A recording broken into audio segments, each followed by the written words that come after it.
Hi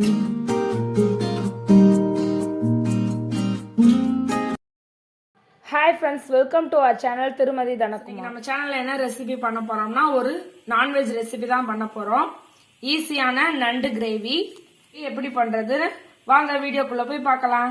இப்போ நான் நண்டு 1/2 கிலோ வாங்கியிருக்கேன். இதை மஞ்சள் பொடி உப்பு போட்டு நல்லா அலசி எடுத்து வச்சிருக்கேன். நண்டு மசாலா அதாவது நண்டு கிரேவி செய்ய ஒரு பேஸ்ட் ரெடி பண்ண போறோம். இப்போ ஒரு கைப்பிடி அளவு சின்ன வெங்காயம் போட்டிருக்கேன். ஒரு 10 பல் பூண்டு போட்டுக்கோங்க. ஒரு துண்டு இஞ்சி, ஒரு ஸ்பூன் மிளகு, 1/2 ஸ்பூன் சீரகம், தக்காளி ஒன்று சின்னது, கொஞ்சம் கருவேப்பிலை. இதை ஃபுல்லும் ஒரு ஃபைன் பேஸ்ட் அரைச்சிட்டு வந்துடலாம். இந்த மாதிரி ஃபைன் பேஸ்ட் அரைச்சி வச்சுக்கோங்க. இப்போ வாங்க நண்டு மசாலா செய்ய ஆரம்பிச்சிடலாம். ஒரு 4 ஸ்பூன் நல்லெண்ணெய் ஊற்றிருக்கேன். நீங்கள் தேங்காய் எண்ணெய் வேணாலும் யூஸ் பண்ணிக்கலாம். 1/4 ஸ்பூன் சீரகம்,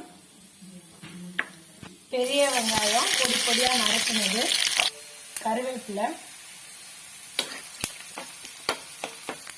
நம்ம அரைச்சி வச்சிருக்க பேஸ்ட்,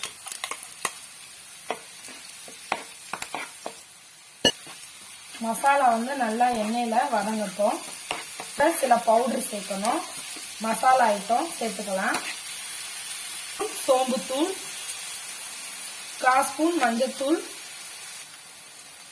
1/2 ஸ்பூன் மிளகாத்தூள், 2 ஸ்பூன் மல்லித்தூள்,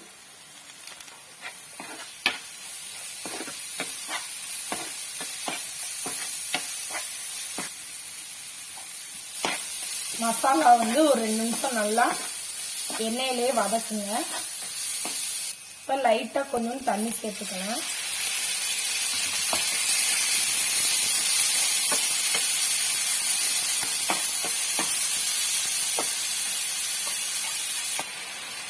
கொஞ்சோண்டு உப்பு சுவைக்கு தேவையான அளவு. கிளீன் பண்ணி வச்சிருக்க நண்டை மசாலால சேர்த்துக்கலாம். மசாலா நல்லா கொதிக்க ஆரம்பிச்சிருச்சு.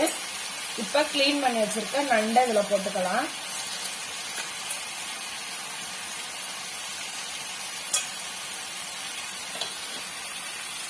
இப்ப நம்ம நண்டு போட்டாச்சு. இத நல்லா மசாலா படுற மாதிரி நல்லா வதக்கி விட்டுக்கலாம். இப்போ மசாலா நல்லா படுற அளவு நல்லா திரட்டி விட்டுக்கோங்க.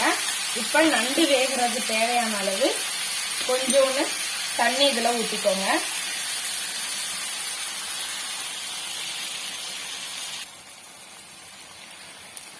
உங்களுக்கு நல்ல கிரேவியா வேணும்னா இன்னும் கொஞ்சம் தண்ணி சேர்த்து கொதிச்சோன்னா ஆஃப் பண்ணிருங்க. எனக்கு இன்னைக்கு கொஞ்சம் ட்ரையா செமி கிரேவியா வேணும். ஒரு தட்டை வச்சு நான் மூடி வச்சிடுறேன். கொஞ்சம் மசாலாலாம் வத்தட்டும். இப்போ பாத்தீங்கன்னா நம்ம ஊத்துன தண்ணி மசாலா எல்லாம் சூப்பராகவும் வத்திருச்சு. நல்லா காஞ்சு நம்மளோட பெர்ஃபெக்டான நண்டு கிரேவி ரெடி ஆயிருச்சு. அதாவது நண்டு மசாலா ரெடி ஆயிருச்சு. வாங்க சாப்பிடலாம். இந்த வீடியோ பிடிச்சிருந்தா லைக் பண்ணுங்க, ஷேர் பண்ணுங்க, கமெண்ட் பண்ணுங்க. மறக்காம நம்ம சேனலை சப்ஸ்கிரைப் பண்ணிருங்க. பக்கத்துல இருக்க பெல் ஐக்கானை கிளிக் பண்ணி ஆல் ஆப்ஷனை செலக்ட் பண்ணிக்கோங்க. தேங்க்ஸ் ஃபார் வாட்சிங்.